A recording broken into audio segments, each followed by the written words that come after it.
안녕하세요. 코빗의 피터입니다. 네, 한 가지 공지사항이 있습니다. 코빗 창업 10주년 기념으로 피터의 커피 브레이크 애청자 이벤트를 진행하고자 합니다. 자세한 사항은 고정 댓글이나 커뮤니티 게시글을 참조해 주시면 감사하겠습니다. 네, 오늘은 지난주 다루었던 리플 소송 판결 이후에 지금 여러 가지 이야기들이 나오고 있는데 그 중에서도 특히 이 항소에 관한 부분에 대해서 좀 말씀을 드리고자 합니다. 특히 이제 지난주 일부 언론에서 SEC가 이 리플 소송 판결을 잘못됐다고 얘기를 하고 항소할 의지를 표명을 했다라는 식의 헤드라인이 좀 나오고 있어서 이 부분을 좀 중점적으로 다루고자 합니다. 이제 그에 앞서서 사실 또 하나의 중요한 주제인 ETF에 관해서 간략하게 요약을 하고 이제 본론에 들어갈까 합니다. 이제 ETF 관련된 뉴스는 미국 연방관보에 ETF 신청서가 이제 공식으로 올라왔다는 이야기입니다. 이제 6개의 자산운용사가 이제 신청서를 제출했었는데 그들의 신청서가 미국 연방관보에 올라왔다는 거고요. 이것이 뜻하는 것은 SEC가 신청서를 이제 수리를 했다는 이제 그런 이야기이고, 더 중요한 점은 이 연방관보에 올라온 다음에 이제 SEC가 답장을 해야 되는 기한이 있는데, 그러한 기한의 카운트다운이 이제 연방관보에 올라온 시점을 기준으로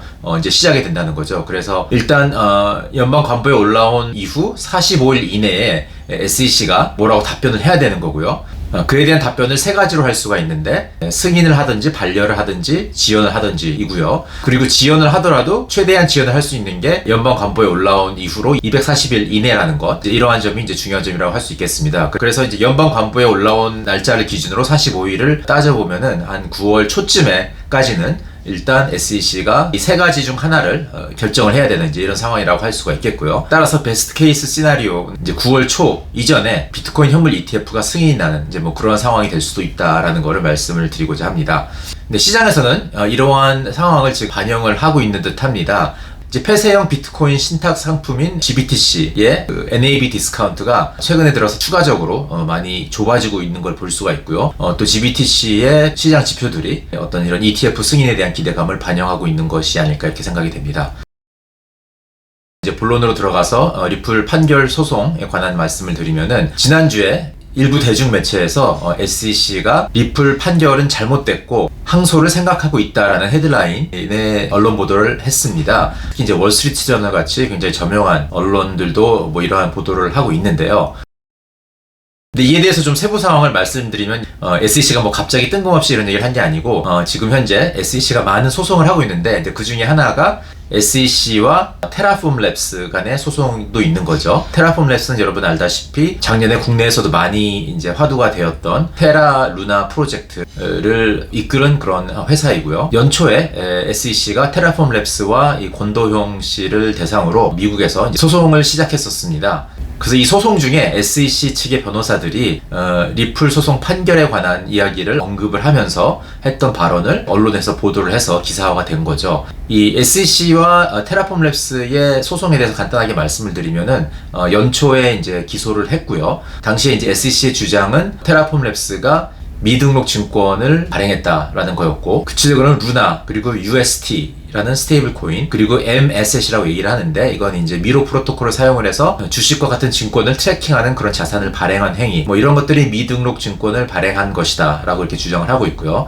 그 외에도 뭐 잘못된 정보를 투자자들한테 전달을 해서 피해를 줬다라는 얘기를 하고 있습니다. 특히 이제 차이라는 그 페이먼트 시스템에서 UST가 사용된다고 주장을 했는데, 이것이 잘못된 거였다는 얘기를 하고 있고요. 그 다음에 이제 UST가 안전한 스테이블 코인이라는 이제 주장을 했었는데, 특히 이제 2021년 5월 UST의 패깅이 일시적으로 무너졌다가 회복을 했는데, 당시에 테라폼 랩스나 권도영 씨는 UST가 회복한 이유를 이제 알고리즘이 제대로 작동하고 있기 때문이라는 식으로 얘기를 했는데, 당시에 크립토 트레이딩 회사가 실제로 시장에 개입을 해가지고 대량 매수를 했기 때문에 회복을 했던 건데, 이런 거를 밝히지 않고 뭐 알고리즘이 제대로 작동한 덕분이다라는 식으로 얘기를 한 것이 잘못된 정보를 전달한 거다, 뭐 이렇게 주장을 하고 있는 겁니다. 근데 이에 대해서 한 4월 달쯤이었던 걸로 기억이 나는데, 이 테라폼 랩스 측의 변호사들이 motion to dismiss, 소기각 신청을 했습니다. 이 소기각 신청이라는 거는 기소가 부당하니까 기각을 해달라라는 거죠. 그러니까 소송이 이제 시작되기 이전에 기소 자체가 부당하다는 걸 이제 주장을 하고 있는 거죠. 이건 이제 흔히 이제 소송에서 지나가는 과정 중에 하나인데, 그래서 이제 법원이 소기각 신청을 부인을 하면은 본격적으로 이제 소송이 시작되는 거다고 이렇게 볼 수가 있겠습니다. 근데 이제 이 주장을 하면서 이 모션 투 디스미스에 대한 지금 공방이 지금 진행이 되고 있는데, 그 과정에서 리플 소송에 대한 판결이 이제 지난주에 나왔던 거죠. 그래서 이제 테라폼레스 측의 변호사들이 이거를 인용을 한 겁니다. 리플 소송의 판결을 보면은 이 자산 자체에 대해서 증권이라고 인정하지 않고 있기 때문에 SEC가 관할권을 주장할 수 없다, 이런 주장을 한 것 같아요. 그래서 SEC 측의 변호사들이 이에 대한 반박을 하면서 그런 얘기를 한 거죠. 리플 소송의 판결 결과가 잘못되어 있다라는 주장을 하면서, 그러한 잘못된 판결을 지금 진행 중인 테라폼레스와의 소송에 적용할 수 없다, 이런 말을 하면서 나왔던 발언을 언론에서 이제 기사화해서 나가면서 SEC가 리플 소송 판결에 반대 의사를 표명을 하고 있고 항소할 뜻이 있는 것으로 보인다, 뭐 이렇게 헤드라인이 나간 겁니다. 특히 뭐 이제 게리 겐슬러 의장도 뭐 대중매체를 통해서 리플 판결 결과를 검토를 하고 다음 단계엔 무엇을 해야 될지 뭐 고민을 하고 있다라든지 뭐 이런 반응을 하고 다녀가지고, 뭐 일부에서는 이것이 항소의 뜻을 갖고 있는 거다, 뭐 이런 식으로 보도가 지금 되고 있는 것 같아요. 실제로 항소를 할지 아닐지는 굉장히 더 복잡한 문제입니다. 사실 지난 영상에서 짤막하게 다루긴 했는데, 언론 보도가 나간 이후에 이 항소에 대해서 또 많은 말들이 지금 오가고 있기 때문에 다시 한번 깊게 좀 들여다보고자 합니다.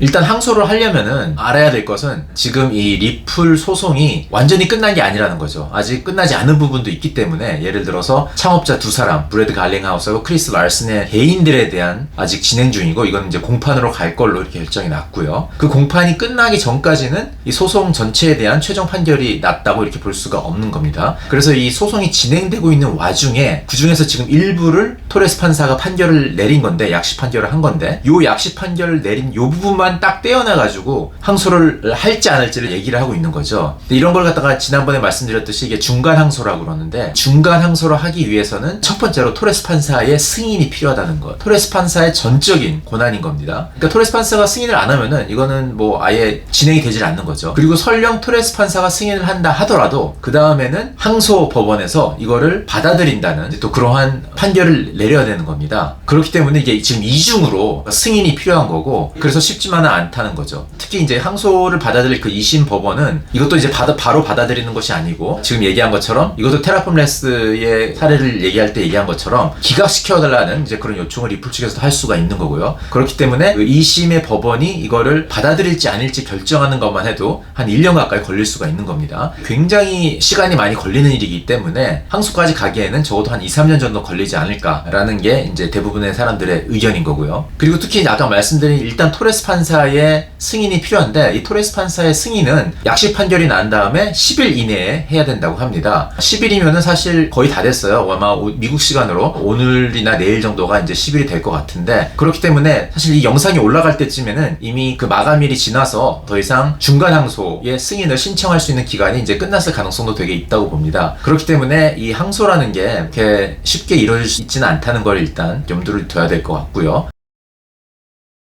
그 다음에 이제 최근에 제가 본 유튜브 영상 중에 이제 크립토러라는 채널에서 본 내용이 있는데, 이 채널에서 지금 리플 소송권에서 큰 활약을 하고 있는 존 디튼 변호사와 가상자산의 증권성을 따질 때는 자산 자체를 놓고 따지는 것이 아니고 자금 조달 행위에 초점이 맞춰져야 된다는 거를 아주 체계적으로 분석을 한 논문을 쓰신 그 루이스 코엔이라는 변호사, 이 두 분이 나와서 얘기를 한 그런 콘텐츠가 있는데, 그 내용에서 언급된 얘기를 보면은 설령 항소에서 토레스 판사의 판결이 뒤집어진다 하더라도 토레스 판사는 뒤집어지는 부분이라는 거는 SEC에게 불리하게 나온 판결을 얘기하는 건데, 이거는 이제 그 프로그래매틱 세일즈 이 부분인 거죠. 그래서 이 프로그래매틱 세일즈가 증권이 아니다라고 판결한 부분이 뒤집어졌을 때, 이에 대해서 토레스 판사는 하위 테스트의 두 번째 조건을 적용을 해서 그래도 증권성이 없다는 걸 얘기할 수 있다라는 얘기를 하고 있습니다. 이게 무슨 얘기냐면은 프로그래매틱 세일즈는 증권이 아니다라고 이렇게 얘기를 하면서, 그 근거로 토레스 판사가 판결문에서 얘기를 한 거는 하위 테스트의 세 번째 조건인 expectation of profit, 수익에 대한 기대가 없었다라는 논리를 적용을 하고 있는데, 이 부분을 항소 법원에서 번복을 시킨다 하더라도 다른 하위 테스트의 조건들을 적용할 수 있는 것들이 있기 때문에, 그 중에 하나인 두 번째 조건, 이 common enterprise, 공동사업체가 없었다라는 이런 원칙을 적용을 하면은 또 얼마든지 투자 계약이 성립이 되지 않는다는 주장을 할 수 있다는 이제 그런 얘기를 하고 있습니다. 특히 이 부분은 그 판결문의 주석 16번을 보면은 토레스 판사가 이 프로그래매틱 세일즈의 증권성을 따질 때 하위 테스트의 커먼 엔터프라이즈에 대한 적용은 하지 않은 채 세 번째 조건만으로도 투자 계약이 성립이 안 된다고 얘기를 하고 있다는 것을 명백히 하고 있기 때문에 얼마든지 나중에 토레스 판사가 원래 판결이 번복이 된더라도 그거에 대해서 대응을 할 수 있는 이제 그런 논리가 준비되어 있다는 얘기를 하고 있습니다. 그래서 많은 사람들이 이제 이번 리플 소송의 판결을 보면서 여러 가지 이유에서 SEC가 이기는 거를 원했던 사람들도 있었던 것 같아요. 가상자산 업계 내부에서도 예를 들어서 비트코인 맥시멀리스트 같은 분들은 XRP가 스캠이다 뭐 이런 약간 의견을 갖고 있기 때문에 리플이 지는 거를 내심 원하면서 그 원했던 판결이 나오지 않았기 때문에 또 여러 가지 네거티브한 발언을 많이 하고 있는 것 같고, 또 일부에서는 가상자산 자체를 뭐 호의적으로 보지 않고 있기 때문에 그런 면에서 이번 판결에 대해서 항소의 가능성을 강조하는 분들이 있는 것 같은데, 사실 조목조목 따져보면은 항소의 가능성이 뭐 0은 아니지만은 굉장히 낮다는 거를 우리가 알 수 있지 않을까 이렇게 생각이 됩니다. 아무래도 그 리플 판결이 너무나 이제 중요한 뉴스다 보니까 많은 관심을 갖고 여러 사람들이 다양한 의견이 나오고 있는 것 같은데, 그런 와중에 이 가상자산 업계를 바라보는 분들은 어떤 게 노이즈이고 어떤 게 진짜 중요한 건지 구분을 하는데 도움이 됐으면 하는 바람에서 이번 영상을 찍게 됐습니다. 오늘은 여기까지입니다. 바이바이.